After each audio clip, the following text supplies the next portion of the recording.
Time now at 1:46 for my daily interview series, Money Talks. Now, small and medium-sized businesses are integral to the British economy. They account for 2/3 of private sector employment and over half of all commercial activity. But there's no denying it's been a difficult few months, a difficult few years for many of the UK's small firms.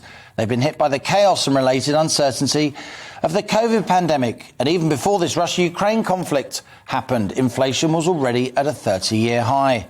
Businesses are also feeling the shock of higher energy prices, again related to Russian sanctions. Wholesale oil and gas prices are increasing. And as we often say here on The Money, there is no price cap on energy bills for firms, unlike for households. Now, no one knows these difficulties better than Mike Cherry. He's the national chairman of the Federation of Small Businesses since 2016. So here he is, Mike Cherry, today's guest on Money Talks.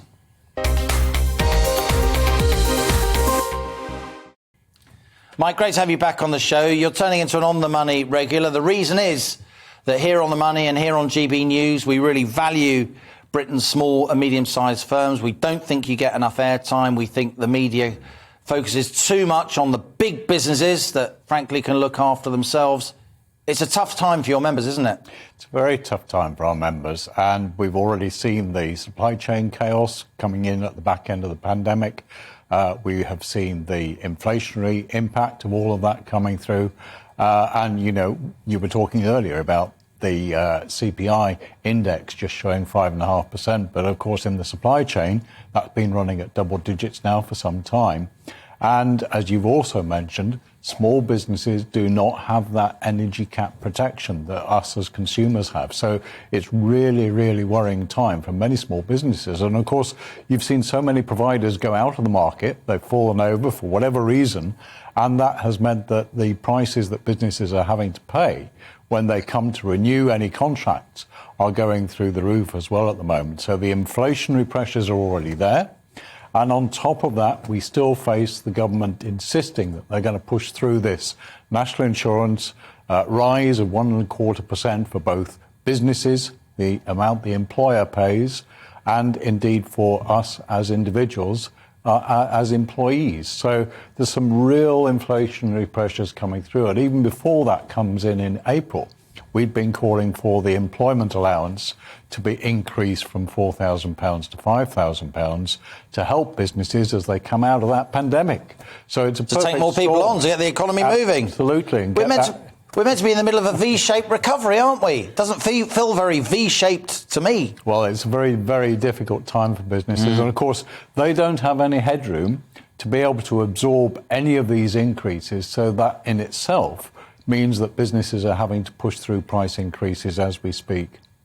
Now, it is Rishi Sunak's spring statement, to all intents and purposes, a budget on Wednesday, the 23rd of March. Let me publicly invite you here and now, Mike Cherry, to be on our panel on Budget Day. As I say, we really value the input from Britain's small firms, vital to our economy.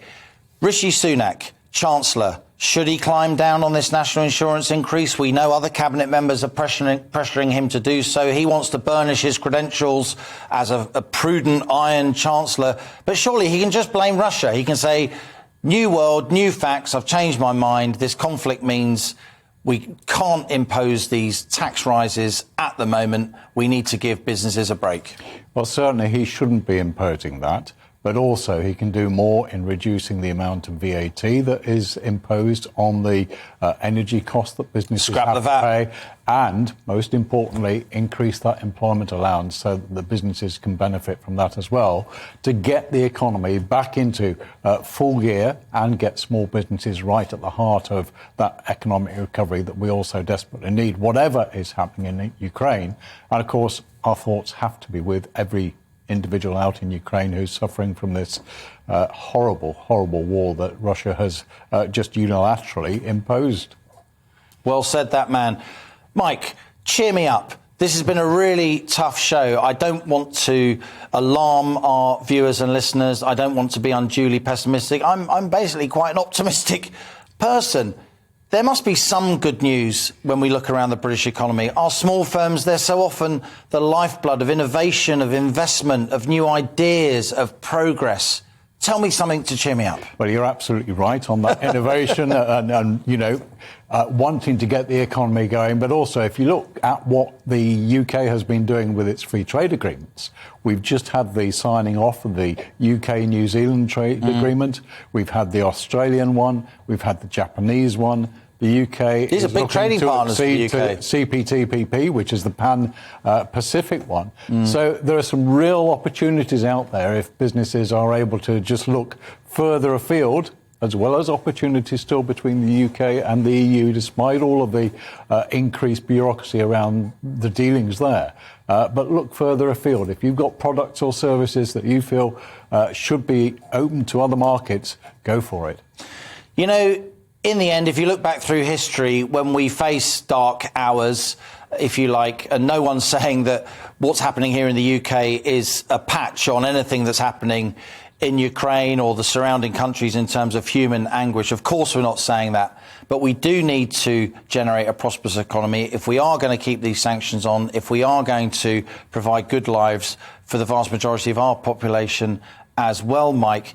So to what extent do you think we should be pushing the government to help businesses do that? Do you think this is genuinely a pro-business government? Because in my long experience of following British politics and policy making, it doesn't look like it to me.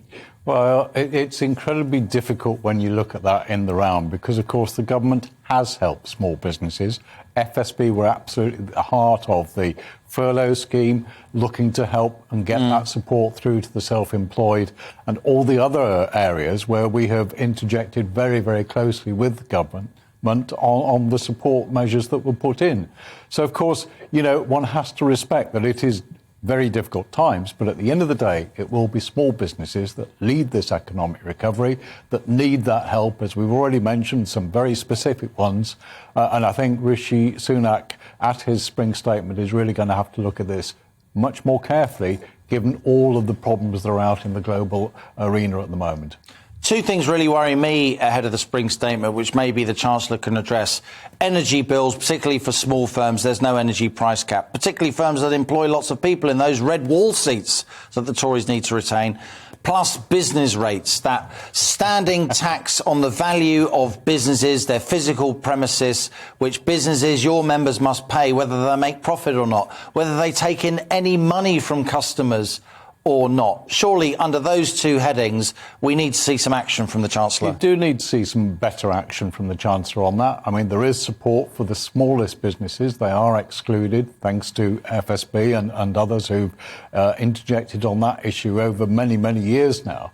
But there's another one there that actually the government could be doing a lot more about as well, and that is this vexed issue, this cultural issue that we almost fall into of late payment.